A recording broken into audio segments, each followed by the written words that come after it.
Today we're going to be talking about what betrayal trauma is. If you've ever had someone you trust lie to you, cheat on you, or withhold information that is really important, you've most likely experienced betrayal trauma. And the pain doesn't just result in heartbreak, it can be really earth-shattering because you start to wonder if you can even trust yourself again, and you start to question your own judgment of character. This video is part one of a series that I'm doing on betrayal trauma because I think it's really important. My name is Cassandra. I'm a therapist who works with clients experience heartbreak, and most of the time it can be due to infidelity, which can be very painful, which is a source of betrayal trauma and probably one of the most painful ones. Unfortunately, I've experienced this myself, and I'll probably talk about it more later on, but for now, let's get into why this is such a painful occurrence. When you share a life with someone, be it a friendship,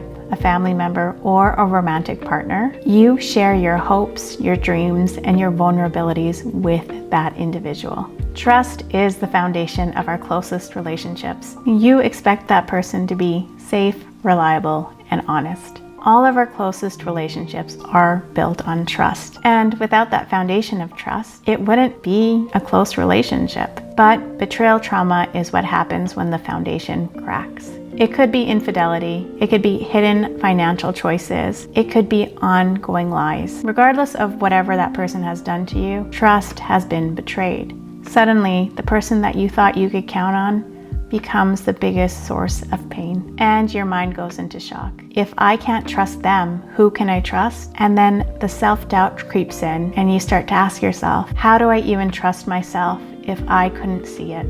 This is why betrayal trauma has so much impact, because not only are you shaken to the core about the other person and what they've hidden, but you start to have self-doubt in your abilities to assess what another person is like, and you start to doubt your intuition. It is so painful. So this is why betrayal trauma can resemble PTSD and actually cause PTSD, depending on the nature of what the betrayal is. Symptoms can look like rumination, so thinking about the occurrence over and over again, hypervigilance, constantly scanning your environment and individuals, a lack of trust in other people, and self-doubt. What I need you to know is that your pain makes sense. Your nervous system is reacting in a very appropriate way to the pain that you've experienced. Now, clients often ask me, Cassandra, how do I heal from this? What do I do? It is so painful.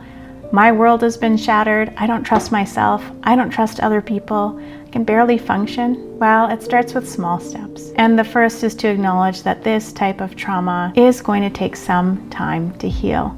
From there, the steps involve stabilization for yourself. If you want to learn more about how to get through betrayal trauma, I'll link my healing starter kit in the description of this video. Along with betrayal trauma, often comes betrayal blindness. The next video I create in the betrayal trauma series is going to be about betrayal blindness. And finally, we're going to look at how we can heal from betrayal trauma. So make sure you like and follow this channel so you can see the whole series. And if you need help to start building your self-esteem back up after a betrayal trauma, check out this playlist up here.